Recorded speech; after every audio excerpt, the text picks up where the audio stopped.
Sir वो explanation जबरदस्ती।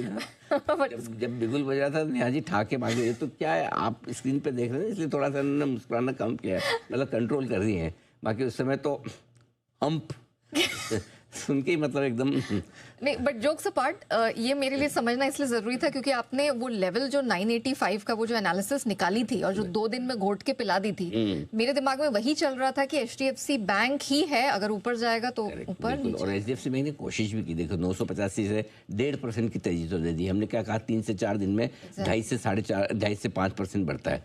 2.5% का मतलब 25 रुपये हुआ, 15 रुपये तो बढ़ी गया। करेक्ट, देख लो, बस बढ़िया है। अच्छा सर, स्टॉक, हाँ, स्टॉक्स में पहला है आज Coforge, mid cap IT share में तगड़ा उछाल रहा। ये वो कहते हैं कि पूत के पैर पालने में सुबह सुबह हमको दिख गए थे, हमने कहा भी कि आज दिन भर मिड कैप आईटी शेयरों पे फोकस कीजिए, मैंने अपने एक्सपर्ट से भी रिक्वेस्ट की थी और हमने सुबह 9:25 पर ओपनिंग के हीरो के तौर पर एक ही मिड कैप आईटी शेयर पकड़ा था जी। हमने कहा परसिस्टेंट मजबूत है, लेकिन नहीं कोफोर्ज, और आप देखिए कोफोर्ज डे हाई पर है इस वक्त और बढ़िया मजबूती के साथ आज बढ़ा है, तो बढ़िया एक्शन में मिड कैप आईटी शेयर में है ही, और आईटी पर आपको तो पता ही है बार बार लगातार बुलिश है ही। बिल्कुल, और आज ही नहीं, ये तो जो आप कह सकते हैं कि एनालिसिस है रिवर्स एआई ट्रेड वाली, वो कई हफ्तों पहले अनिल जी ने पकड़ ली थी और कहा था कि यहां से आईटी स्पेस को आपको पकड़ के रखना है क्योंकि स्ट्रेंथ अब जो यहां से देखने को मिलेगी वो इसी सेक्टर में आएगी। अब एक बहुत स्ट्रॉन्ग बज़ बाजार में चल रहा है, उसको कहते हैं रिवर्स एआई ट्रेड। एआई शेयरों की तेजी अगर अमेरिका में कमजोर होगी तो उसका फायदा भारत की आईटी कंपनियों को मिलेगा। अगर अमेरिका में एआई स्टॉक्स ढीले होते तो भारतीय आईटी कंपनियों में एक वो रिवर्स ट्रेड बनने का एक ट्रेंड बन रहा है। मजबूती के लिए सबसे बड़ा सेक्टर आपके सबसे पहले जो सामने आया वो आईटी ही था। अब आईटी शेयरों में क्या करना है, डरना नहीं है। आईटी इंडेक्स में बड़ा मजबूत ब्रेकआउट है, नंबर 1, और 3 महीनों के ऊपरी स्तरों पर आईटी इंडेक्स है। अब अमेरिका में अगर एआई ट्रेड इतना तेजी से नहीं बढ़ सकते तो हमारे आईटी स्टॉक कंपैरेटिवली बेहतर परफॉर्म करेंगे। रुपए की कमजोरी से आईटी इंडेक्स 4 महीनों की ऊंचाई पर पहुंचा है। आईटी तो आजकल सब लोग हेज करके चलते हैं, आईटी कंपनियां करेंसी पे कॉल, बिल्कुल ठीक बात है, लेकिन फ्यूचर कॉन्ट्रैक्ट्स का क्या? जो रेवेन्यू पुराना आ गया वो तो ठीक है, अब जो नया रेवेन्यू आ रहा है उस पर तो कमजोर रुपए का फायदा मिलेगा ना।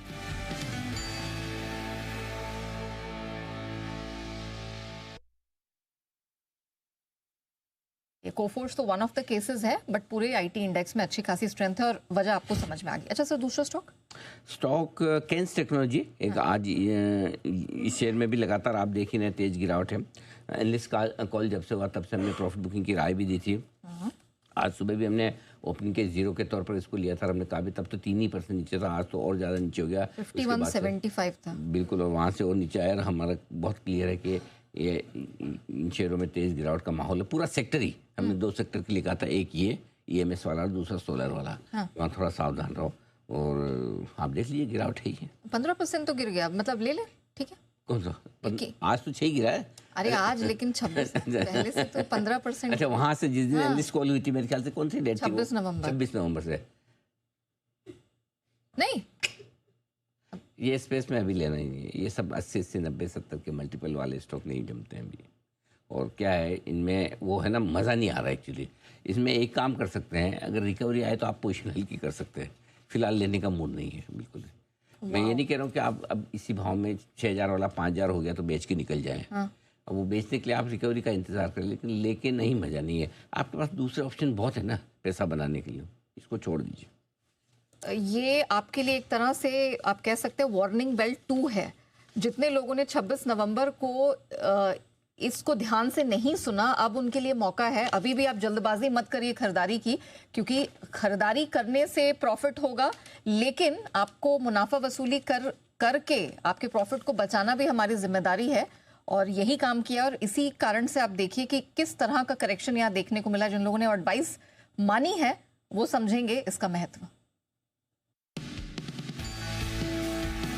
हमारा ये मानना है कि गैप से खुलने के बाद दौड़े नहीं, इसके पीछे चेज न करें। कंपनी ने अपना वित्त वर्ष 2026 का गाइडेंस मेंटेन करने की बात कही है, लेकिन हमें लगता है कि ऊपरी स्तरों पर थोड़ी प्रॉफिट बुकिंग आ सकती है, तो थोड़ा सा निचले लेवल पे ही दिमाग लगाएं, ऊपर के लेवल पे प्रॉफिट बुक करना ज़्यादा सही रहेगा।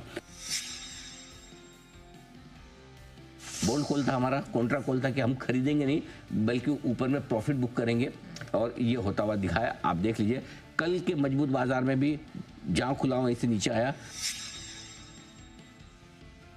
4% लुढ़का है, वायदा कारोबार का टॉप लूजर है। हमने तब भी कहा था कि गैप से खुलेगा 2-3% और वहां पर खरीदना नहीं है, प्रॉफिट बुक करनी है, बेचना है।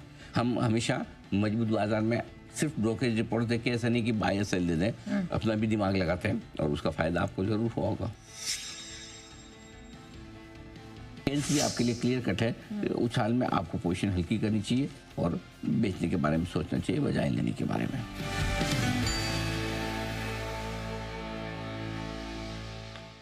चलिए, तो इन स्टॉक्स पे तो हमारी नजर आगे